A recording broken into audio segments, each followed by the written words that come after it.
A homosexual student commits suicide at an overtly pro-homosexual campus. That's our topic today and more on Vantage Point.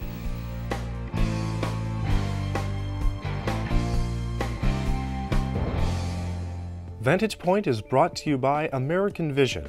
For more about the topic of today's show, check out Thinking Straight in a Crooked World. You will find it at AmericanVision.com. Gentlemen, we do have a sad story. Tyler Clementi at Rutgers committed suicide. And the interesting thing is, Rutgers is really known to be very hospitable or welcoming to pro-homosexual groups. It is. So you have an interesting take on this story, Gary. What is it? Well, there are a couple of things, and Joel and I have talked a little bit about this, and he has an interesting take on it as well. And as I was driving back from Pittsburgh this past week, I was thinking about this particular story, and it reminded me of the woman caught in adultery in the book of John. A very similar type situation. If you recall the story, the woman caught in adultery is caught in the very act of adultery, and yet she's the only one who's brought forward. The question is, where was the man? Always takes two to sin in this regard. And then Jesus' admonition to her, and that is, go and sin no more. Here, this young man, he was a freshman. I mean, this is only October, so he hasn't even been at Rutgers for very long. Almost less than a month. Yeah, so I guess he's caught making out with another guy. I want to know who the other guy is.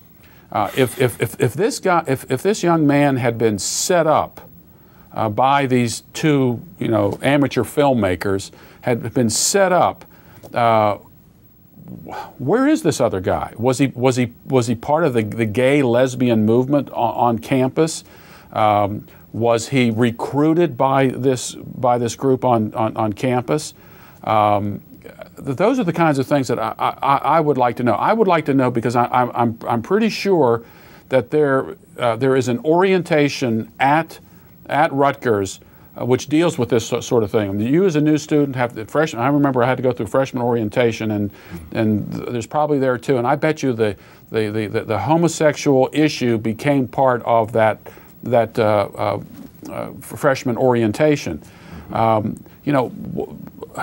What was going on here with this young man, probably away from home for the very first time, ends up at a university that is very accommodating towards homosexuality.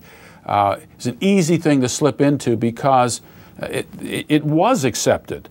And if homosexuality is so accepted on these campuses, why did he feel like he had to commit suicide over this? Right. So what if it was going to be broadcast? I thought homosexuality was something that was very common and natural. Yeah. Why did he feel he had to do that if, in fact, homosexuality on the Rutgers campus is something that you shouldn't be ashamed of? And this is how the liberal media is trying to spin it, as if it's not being accepted well enough. The professors were interviewed on campus who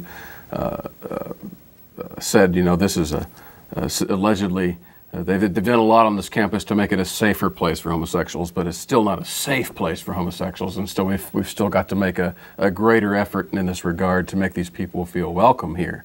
And there was a very, very interesting, one of the young ladies, I guess was another student there, was interviewed, and she said, well, if this guy had been in a heterosexual relationship, this would have never happened. It would have just been laughed off as absolutely normal.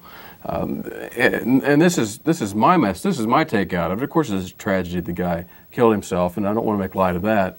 But it's a message to parents. This is what you're sending your kids into when you send them off to college. When you give them that sovereignty to themselves, there is an entire culture waiting to prey on them, whether it's the homosexual culture or the completely widely accepted fact that there's sex going on in the dorm rooms and nobody cares. It's just widely accepted as normal. This is what your 18-year-old student is going to face. It's the very first weeks on campus. It's just going to be all over the place and widely accepted. A completely different world. So especially Christian parents sending your kids off to college have to face these pressures. I'm 16, so I'm a little older than you guys, and when I was in college, you could just begin to see the transition taking place But you know, there were girls' dorms and boy dorms, and there, you know, guys and girls could not spend overnight in, although they did, and so there was a bit of policing going on with this. But as time went on, now you started having the same dorm, boys on one floor, girls on another floor. Right. And then I mean, I'm at the college out in California. We speak at that Worldview conference. I don't know if you were at the same place I was, but there were guys and girls on the same floor. And so the colleges today have made it extremely accommodating for sexuality. And the goal is to break down the resistance to sexuality. Right. And so you send your child off. We just got an email from a person today, where can I send my child off to college? And I'm telling parents, don't. Find a local college, have them take those classes there, have them work, have them live at home, get the college degree, and get out. Go summer, go spring, get it done in 3 years. If you're going to send your child to college, that's what I would do. Because these places are designed in order to break down the resistance of what you've been teaching your child for 18 years. Absolutely. Yeah, and you break the parent-child bond, that's broken, they're off by themselves, and then you start breaking down the moral bonds that are in that child's mind and heart, and give them this onslaught of liberal culture. Yeah, it's a system. It's a meat grinder. I found that more radicalization takes place in the dorm among other students than it does in the classroom. I don't think there was anything I was ever swayed of in the classroom in my 4 years of college. Right.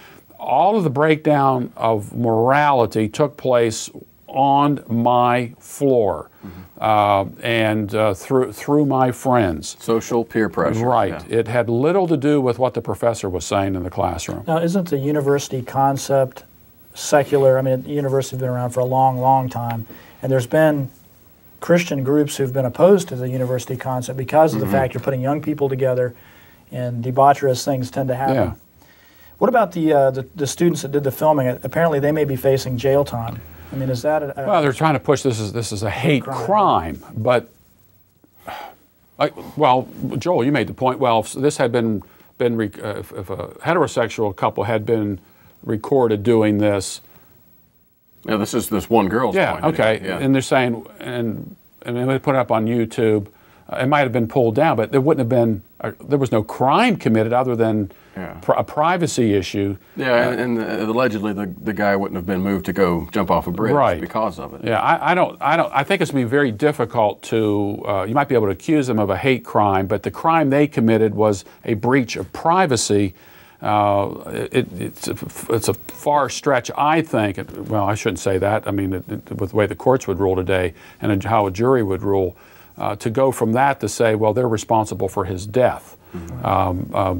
It's not something. It wasn't certainly premeditated to do this, so he would go out and kill himself. Yeah, the jail time they're facing is over invasion of privacy. Yeah, and I guess they could link that to hate crime. I have no idea. Yeah. There was legislation last year from Congress that basically pinned hate crimes on just about anything. Yeah, I know that they want to in the state. Is New Jersey? Is that right? I believe it's New Jersey. Right. Rutgers is New Jersey. Somebody has proposed that they want to increase the fines to $150,000 and 10 years in prison. I just think this is, again, the homosexual lobby has come in and is really making this an issue. And they've always done this. They did this with Ryan White. You guys are probably too young. He ended up getting AIDS. He was a hemophiliac. He got it through transfusion, and the homosexual community rallied around him, and they want to put. He said, "Oh, we're really protecting of you," and yet it was their lifestyle that tainted the blood in the first place, and so it was kind of a literal red herring here. And then you had the Matthew Shepard case. Matthew Shepard was killed. And that became another cause of the homosexual movement. But it's since then been found out that it was a drug deal gone bad. It had nothing to do with the kids' homosexuality. So they've taken every opportunity in order to put themselves in the place of a victim. I think this young man was the victim. He was a victim of a pro-homosexual culture and a breaking down of moral barriers at Rutgers and other colleges across the nation. So this for didn't happen decades going on. This didn't happen at a Christian conservative college. Yeah, exactly. So, yeah. Okay. One other thing that related to this is the Maine Human Rights Commission. This is about this school, a sixth grader has ruled that the school must accommodate the sexual preferences of a sixth grader. He went to school and he considered himself to be a girl, and I guess he dressed up as a girl, and he was intimidated as a result of all this. And here's one, these Concerned Women of America senior fellow stated, have we given any thought to the fact that these parents are going to have to deal with issues, and these students are going to have to deal with issues that they certainly aren't emotionally ready to handle, nor are they ready to deal with them in any kind of constructive way. What do you do? Here's this child who dresses up as a girl. We have to accommodate him, and I'm thinking, if a kid went to school dressed up in a Ku Klux Klan outfit, they wouldn't have allowed him to do this. Or if a kid had dressed up in blackface, they wouldn't have allowed him to do this. What is happening here of permanently damaging this sixth grader because of the homosexual agenda that is so prominent in our culture today. Parents' agenda, and the parents, I think, parents. I mean, where are the parents at in this? They're dressing him up as a girl. They're supporting the parents. Who lets a kid walk out the door dressed like a girl unless there's an agenda behind it? Yeah, the decision comes after the child's parents filed a complaint with the commission claiming their son, who no longer attends the school in the district, experienced anxiety and depression during the 2008-2009 school year. And I'm thinking, man, parents, you got to get a grip on your child. I probably would have taken my child out too and homeschooled him, and worked with him. I mean, it's a crazy world, to be sure. Well, we'll just end with this note. Obamacare isn't working. The enrollment is not nearly what they expected. Is this a surprising fact to you? I don't think it's surprising, because I think what's happening is people are finding out they have to pay money to get into this program, and they thought the program was going to be free. And it's more expensive. Yeah. Right. It's supposed to cost the same as a normal family getting insurance, for these high-risk people. The government's creating these pools where they can get in as well, allegedly at low cost, according to Obama, but they're finding out it costs the same as essentially a normal family, $400, $500, $600, $700, and they don't want to pay. And there's only one state, I think, Pennsylvania, has put a cap on it at 280, so they have higher enrollment than other places. But supply and demand. Places like California, where they have space for 20-something thousand people on the list, and they have a couple hundred so far. Fewer than 450 applications in California. I think, though, look, I may be very cynical about this and always looking for a conspiracy, but I really think the goal in this was for everybody to hate this thing. And so they can change it in Congress. So they can make it, so they can just say, we're just going to go for the straight government health care program. Exactly. That's what this is all about. Camel's nose in the tent from day one. Right. Yeah. So no chance of repealing it? Well, the Republicans say they're going to do it if we hold our nose. Right. We'll see. All right. Thank you for joining us on Vantage Point. Send your questions and comments to vantagepoint@americanvision.org. Thank you. For more related to today's show, check out the highly rated title, Thinking Straight in a Crooked World, by best-selling author Gary DeMar, president of American Vision. Gary DeMar shows the power of biblical thinking and the desperate need for it in the church today. Thinking Straight in a Crooked World is designed to identify the bends in the road of ideas and repair them with biblical straight thinking, from worldview to apologetics. You will find it at AmericanVision.com. I thought Obama was going to put gas in my tank, pay my mortgage. Obama money. Give me some of that Obama money. Yeah, you're supposed to do that before you get here. Well, no. I felt the compassion. Did you?